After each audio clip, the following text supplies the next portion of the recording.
Hey, Coupley Fit fam. Welcome back to another episode. We are so excited for you to join us today. We are going to be touching upon a hot topic.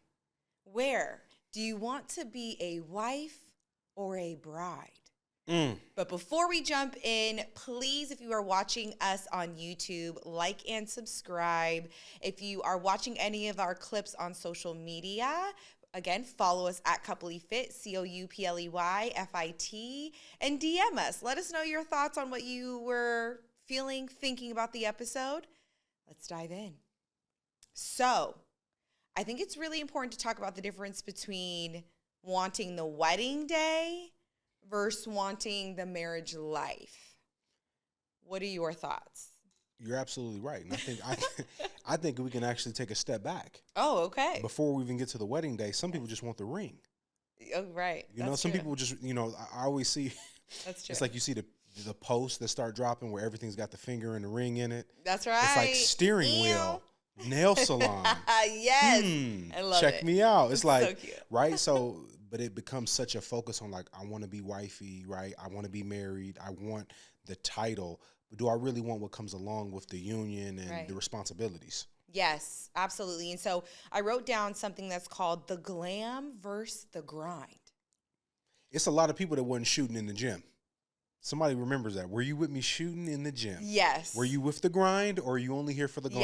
Yes. Now, what we're talking about, the grind is going to be a little bit different. So when it comes to the glam and being the bride, it's very much about this is the moment. I'm here for the party. It's the dress. It's the ring. It's IG-worthy wedding. It's our hashtag. Right? So very in the moment of the wedding day, as opposed to when you are a wife, right? You're talking, this is long-term commitment. This is communication. This is partnership. This is respect, compromise, consistency, all things that are long-term, not just that instant, I'm here for the day. No, you're spot on. And I think two things can be true, right? Because we had a hashtag, we had all of those things.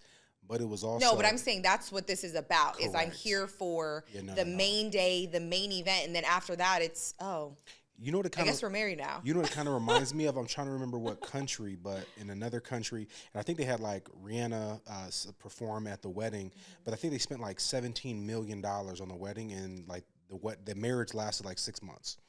Yeah, that's what I'm talking about. That's like exactly crazy. What I'm talking like about. Like they had Rihanna, she's performing. It's that, right? It was everything. the Kim Kardashian marrying, Chris Humphries, I believe it was. I forgot about that. And that was 90 days. How many people she been married? I mean, she's been married to about 4 or 5 people now.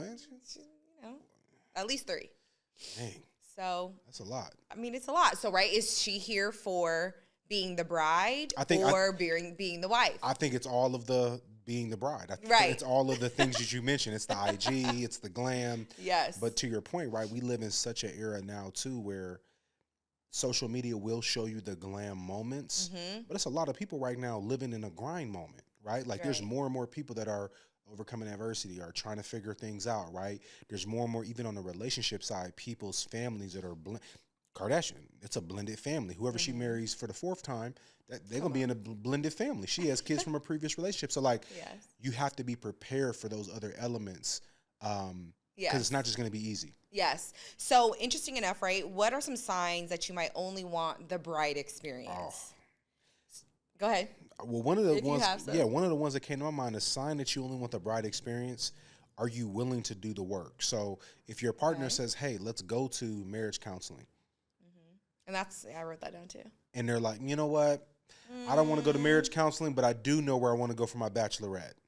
That's a sign she's not really focused on the long game. Correct. So I wrote, you have more excitement for the wedding day than the relationship. Ooh, can you repeat that? More excitement for the wedding day rather than the relationship. And there's a quote that I loved. If you're not excited, you're not invited. You're not invited. So if you're not excited, you're not invited. So, but that's not just for the wedding. That's for the relationship. I want to see some enthusiasm. So to your point, Ray, are you investing more time into planning your wedding? Yes. Or are you investing more time into preparing for marriage? So something that we've talked about before too was also, what are you doing during the time that you are engaged, right? Now the engagement's here. You have the ring. This is something we learned. We were engaged and married in 10 months. Definitely don't recommend that. Spend some time in the engagement phase where you are learning to just more about, hey, I do think that this should be discussed before, which is why we were talking about the premarital counseling and even going back to our previous podcast episode of some of the pre-marriage questions that you should be asking. Because when you're engaged is not the time to start talking about, how do we want to raise our kids? Are they going to be religious? What type of schooling? Who's going to be the disciplinarian? That all needs to be covered before we even get engaged. And now when the engagement happens, it's like, okay, now let's start talking more about what does life look like after our wedding day, right? Do we want to start kids right after? Do we want to wait a little bit? Do we want to travel, right? Start talking more like that as opposed to, oh, hey, by the way, how much student loan debt do you have? Yeah, one thing I know we weren't afraid to ask some of the tough questions. At all. Do you cook? Okay. First date. I'm just keeping it real. That was one of my first questions, right? So don't be afraid to, if it matters to you, don't be afraid to ask. But you're also saying that this is, again, in our previous episode where we talked about what are your, not red flags, but what are your deal breakers? Or green flags. And for you, a deal breaker is if you can't cook, that was a deal breaker for you. Deal breaker. You're not having it. That was up there with the athleticism. So, but what I was going to say when it comes to also just to the point that you were making, I think that right now, so many people want the hype. They want the excitement. They want the social media experience. But then what? Because what really happens, and I saw something recently too, when it was a poll, and I think it was split like 60-40, but they were talking about people that spend, I think the average wedding is like $25,000. Something crazy. I know. It's like $25,000. So the question was, do you spend the $25,000 on average on a wedding? Or do you get a house and use or that as do you down get a payment? home? And I heard people gave the example, bought a home, did the 100%. wedding At in the the backyard house. or at the house. So smart. It was a house So warping smart. the whole. Brilliant. Because when you think about it, and Love it. even when I think about our wedding, not only do we have a ton of people, but like there were people there that I'm like, man. Who are you? Man, who is this? Who is this? Whose friend is this? Who? So I say that to How say. did you get in here? Right? So I say that to say, when you have those Who you know up in here, when you have that experience, you're like, wait a minute. This could have been way more intimate, way smaller. Yes. But also when you have a home and you invest into that, that can be something in your family for generations. That's something that's correct. That's something that's going to be a positive asset for you versus the wedding is. Don't get me wrong, you have the memories, but that's an experience. That's one time. You got the photos, but like there's so much spent. And we just saw the statistics and the data around normal flowers, $20, wedding flowers, $200. And you're like, yeah, I know. It's literally the same flower. It was wild. You found out it was a wedding and you 10 times the number. I remember that. I remember food? sitting down in the flower. It's like, this is a $5 sandwich. This is a wedding sandwich, $50 sandwich. Yes. Or they try to get you, right, if you want a venue, they will try to say that you have to use their catering. You have to use venue? Do you want alcohol? Like everything is. Yeah, everything. Being at a restaurant, you're taxed. It's like being at everything. A wedding is like being at a restaurant and everything is a la carte. Everything. Like literally the fork, the knife, the napkin, the water. Oh, you want ice cubes? Yes. Okay. But that's what it feels like, though. Like literally everything is itemized. I know. And you're like, dang, how did we get to 25? Oh, how? Now I see. Yeah. No, we were definitely one of those couples that were on the higher end, not by choice. Not by choice. We had a budget, and this is on what we wanted to do, and even for us, I remember. I mean, we had some critical conversations. We did, to the point of, should we just elope? Because we're doing this for everybody else, but what are we doing for ourselves? This wedding is about you and me. And again, but I feel like that's also going into, we're talking about, do you want to be a bride or do you want to be a wife? It's the same too for, I feel like, men as well. Although when you talk about society and it's like, oh, well, girls ever since they were younger, were always thinking about their wedding and their wedding dress and all of those things. I was not one of those girls that thought about that. So for me, I always thought about being a wife, not being a bride. So even when that happened and we had our wedding, it went by so fast. We barely got to eat. I don't even think I even drank an alcoholic drink. Like it was crazy. It went by. And it was open bar. That's crazy. You didn't have a drink. That's what I'm saying. it was open bar, and people were going off on the open bar. But anyway, people were having too good of a time. Having too good a time, and I don't even get a drink. I'm the bride, and I don't even get one. But that goes to the point. I didn't mean to cut you off, but that goes to the point of, who are you doing this for? Who are you doing this for? Is it for your union, or is it for other people to have a good time? Yes. And what came to my mind, one of the best pieces of advice that I heard, and we found this out after we got married. So this is for somebody that's going through this stage of wedding or planning right now. If you haven't talked to them in the last year, they're not invited. They're not invited.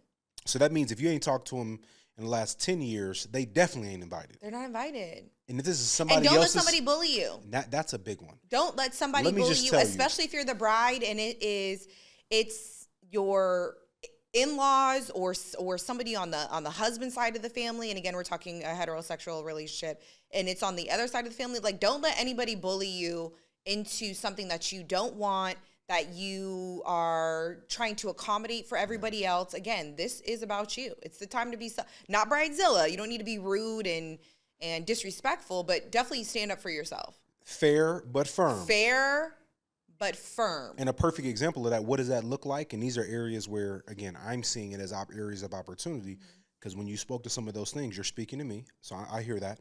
One is saying no. Outright, no, we're not going to do that. And we had the critical conversations. We still have but even when you're having it, right, you said, but you used the key word, which not realizing it until later on, it's like, no, it's bullying. Yeah. And what does that look like? Sometimes you have family that'll, pull the seniority card. Yes. Oh my God. So-and-so was at our wedding. So-and-so, we've known them since. You haven't talked to them since. Come on. This family member or X, Y, and Z. But what it creates, though, is that the list just keeps getting added to. So-and-so, so-and-so, so-and-so. And then who's paying for this? That's another big one. But that goes back to, if that's going to be an investment, and that can be into a house or something like that, basically don't do it for the gram. Really think about that long game. But if you're having this discussion or listen to this episode, and someone just cannot see past like the 20 or 50 or $100,000, whatever the wedding is that is of their dreams, if they can't see past that, and they also don't have that money in their account, that's a red flag. Because if you got it now, if you're like, hey, I've been working so hard, I've been saving since I was 16, and I'm just keeping it real, right? My family's got the money set aside for me, and it's like, we can do whatever we want for the wedding. That's one thing. But a lot of people are coming in like, I really want somebody to sponsor this wedding for me. No, you're absolutely correct, and that's actually a great idea. That's actually a great idea. So if you are listening to this and you're able to get somebody to sponsor your wedding, definitely do that.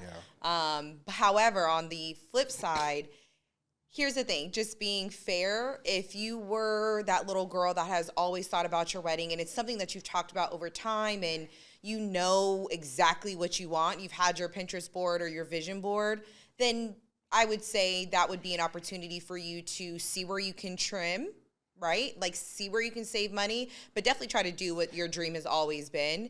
Because there are, I know some women now, but that were younger girls, and they said, I always, like, I had a vision of what I wanted, and I'm so excited for it. But to your point, don't get so distracted by that vision that you forget how long the journey is, because the journey is lifelong. The journey is consistent. It's a choice every day that you have to make in order for you to be staying on your goal of staying married, right? And not being able to drift apart in all those things. I feel like that's a whole nother topic is it's not the goal to get married, it's to stay married. Correct. And then it's not just to stay married, but it's to be happily married. Correct. Because how many people are married, right, but not on the same page? Yes. And I just love what you touched on there too, which the journey, it's a marathon, not a sprint. Right. And I think sometimes it's like that wedding is such a sprint, and now you've overdone it, potentially in debt, struggling, trying to figure out like, okay, what's next? And it's like that season ended so fast. Right.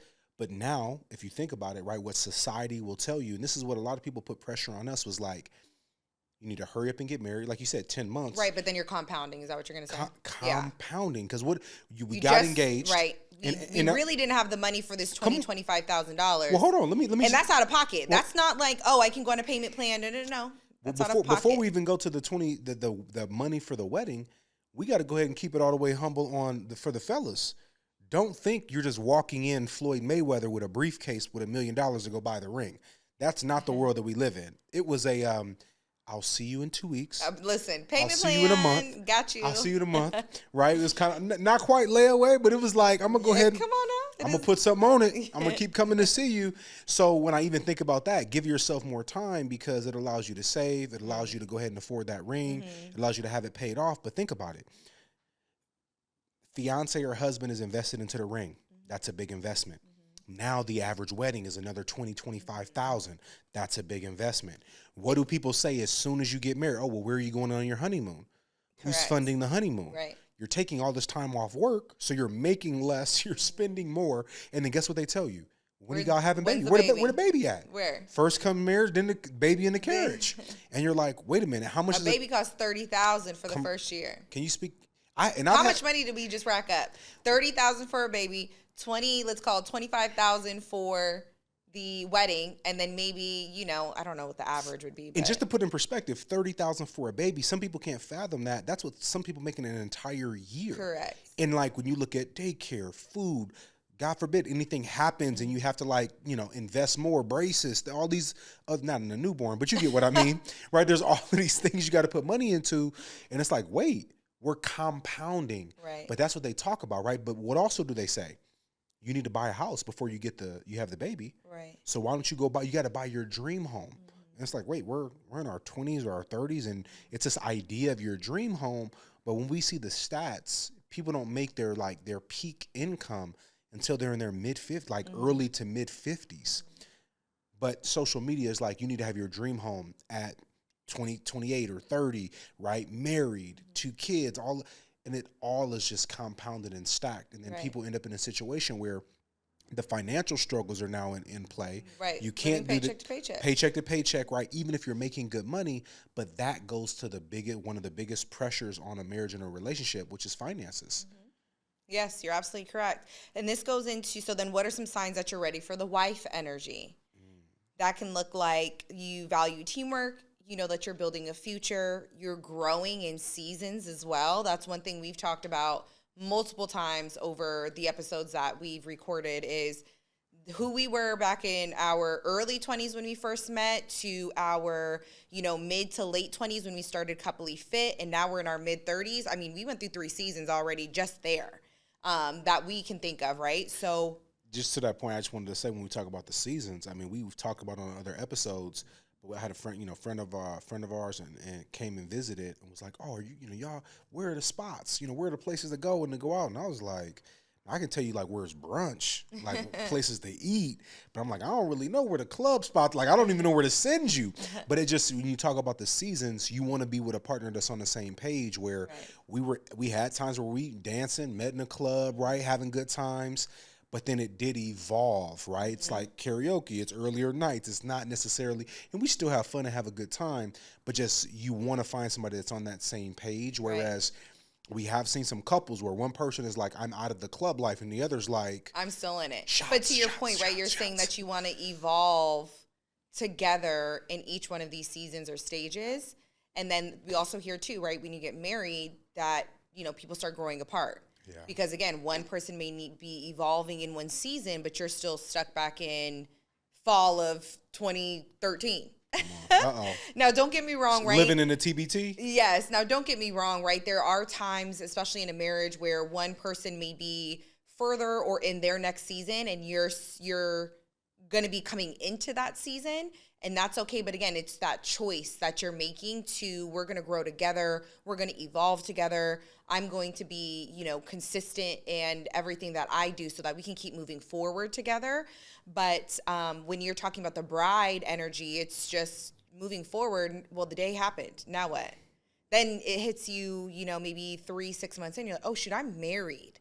I'm here. This is a lifelong commitment. Oh, my gosh, were we ready? Did I ask all the right questions?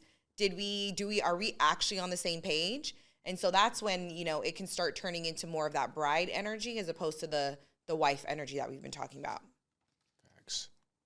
Yeah. So do you think that society glamorizes weddings and rarely highlights the daily work of marriage. 100%. Absolutely. It's a business. Absolutely. They're monetizing. And I think it's a $3 billion business. $3 billion. And if you think about it, right, in that $3 billion, there's all of these monetizations, right? It's like the bachelorette, it's the parties, it's the preparation, it's all of the things. But like you talked about, right, there's not that same level of support once you get married. Right. People aren't even talking about it. It's like, great. You know, it's almost like you did it. It's like as soon as it's like the day you get married, it's like they just push you out the nest. That's it. And they gotta hope you got wings. And you're supposed to be flying with a partner. Yes. Yes. And to your point, the good news is that because social media is so prevalent now, we are seeing that more people are talking about those, you know, arguments that can happen on a daily basis when you are married, and just there's more kind of realer content coming out. However, without a shadow of a doubt, the wedding is absolutely highlighted much more than the daily work that is required for marriage. And so when we see social media, right, like we talked about, it's the honeymoon, like you said, it's the ring, it's the dress, it's the, oh my gosh, let me get the drone footage, right? It's how can we make this look like a movie? All of the production that goes into it. And who's the production for? Don't get me wrong. I mean, if we really think about it, when's the last time we looked at our wedding video? Now, don't get me wrong. Obviously, I wish we had a different like wedding video in person and all that stuff. But how often do you look back at your wedding video? Not often. I don't. And even couples we talk to, they're like, the wedding video, I don't even know where it is. Can't even tell you. That's a good point. Don't have my dress. I kept my dress, though. I still have mine.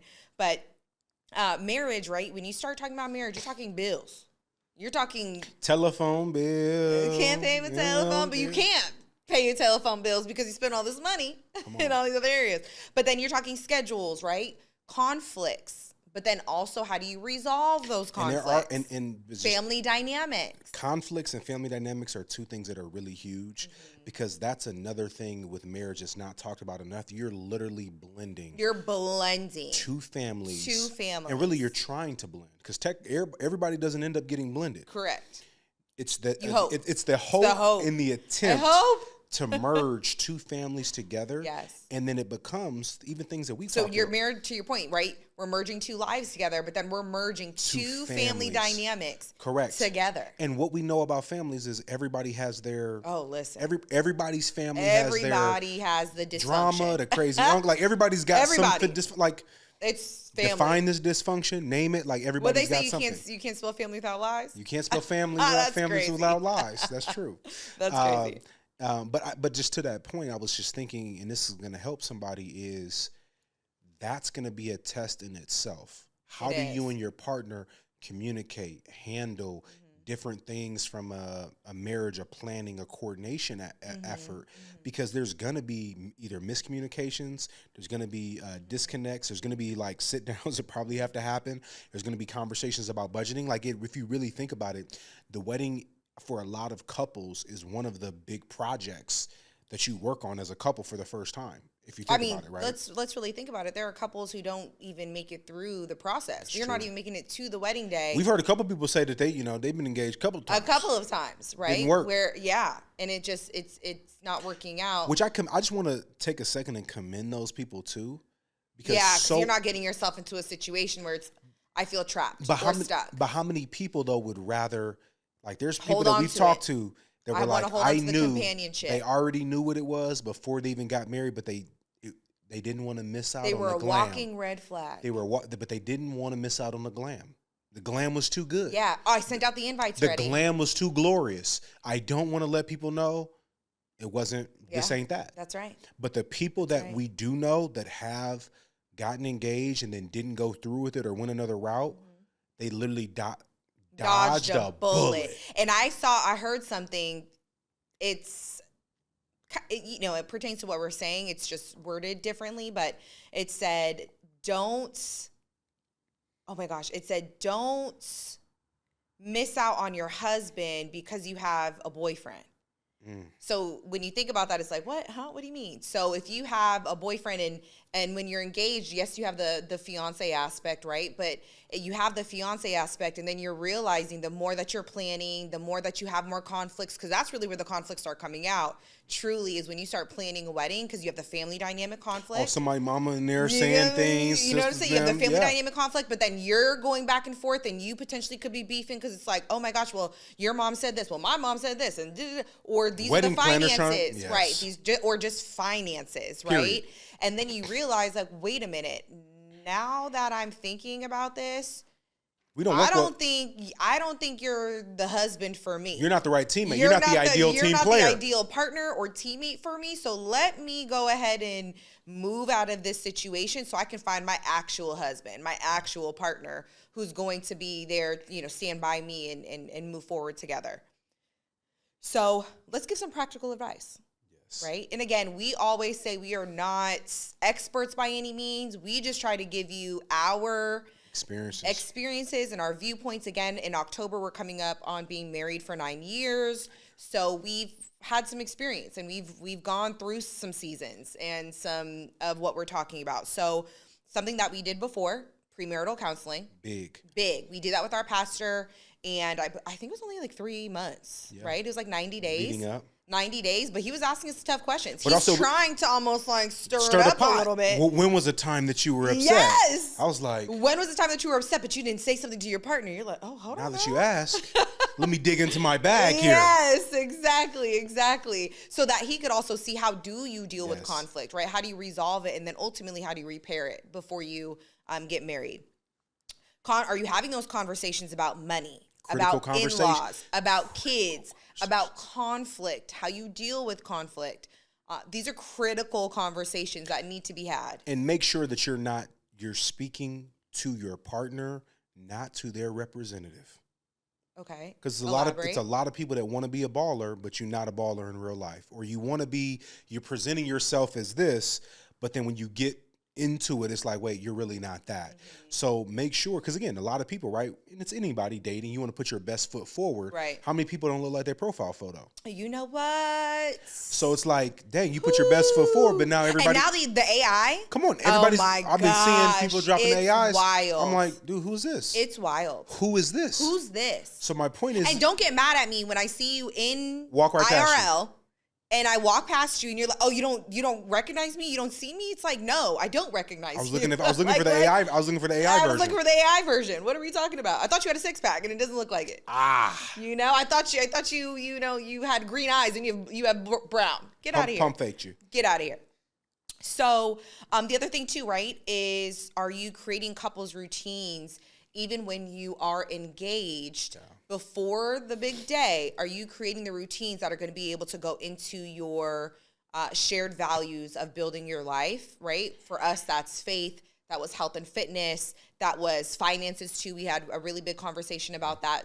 And just, again, let's be real about where we are, because this decision that we're making is the realest decision that you can make. And I was just going to say, and this is probably where you're going, but also, what are those aspirations and dreams, right? Where are we headed? What is the direction that we want to go in? What's the vision? Because people will say, who's going to be the leader? That's a big one. People will say, I outgrew my partner, or my partner wasn't the leader, or they weren't the head of the house. Mm-hmm. There were indicators early on that either you didn't want to see or that you missed. Mm-hmm. But you can get an idea if you're growing together. What are your aspirations? Like, even conversations that we had of like, what do you want to accomplish? What do you want to do?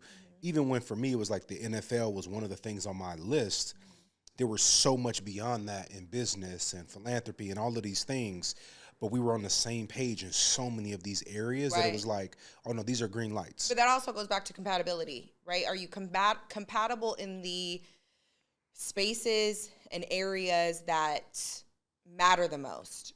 Right? Are your values the same? Your morals, what you believe in? Even if you are coming from two different backgrounds, do you still agree on the shared vision of what you want your life to look like? Same morals too, like. No, that's key. Morals and values, though. What do you value? Come on.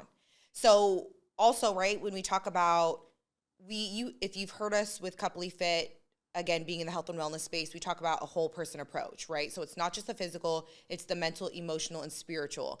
It's that, keep that same energy when you're talking about the whole person approach to your marriage. Yeah. what are we doing physically to make sure that we are keeping our marriage at the peak where it needs to be, spiritually, mentally, emotionally? Will there be highs and lows? Of course. How do you navigate those highs and lows? Who's going to be the one where, you know, hey, I'm feeling 30%. I need you to give me that 70 in order for us to kind of just move through this valley that we're going through, right? And being able to have those real conversations of, are we willing to grow together even through the seasons that seem like they are the darkest and the coldest? Because that's really where people end up shifting and moving away from, well, I'm just going to go on social media now and find me somebody new. Because the grass is greener on this other side. It has to be. When really, the grass is greener where you water it. So, is there anything else that you want to add? No, that was spot on, and I was just gonna say that continue to pour in, right? Water where you want to see things grow. Yes. And is the glass half empty or half full? It's all about your perspective. Correct. Like I say, you can give two people the same situation, but it's all about their approach, their perspective, and their how they approach it and the initiative that they take. Yes, you're absolutely correct. So thank you so much for listening to another episode. Again, please like and subscribe if you are on YouTube. Also, please leave us a review. We're always here for your reviews. We are on Apple Podcasts as well as Spotify. If you're following us on social media at CoupleyFit, CoupleyFit, please DM us. Let us know what you think. If this touched you today and is blessing you, please send this to somebody else and bless them. But as always, keep growing, glowing, and feeling better together. Bye.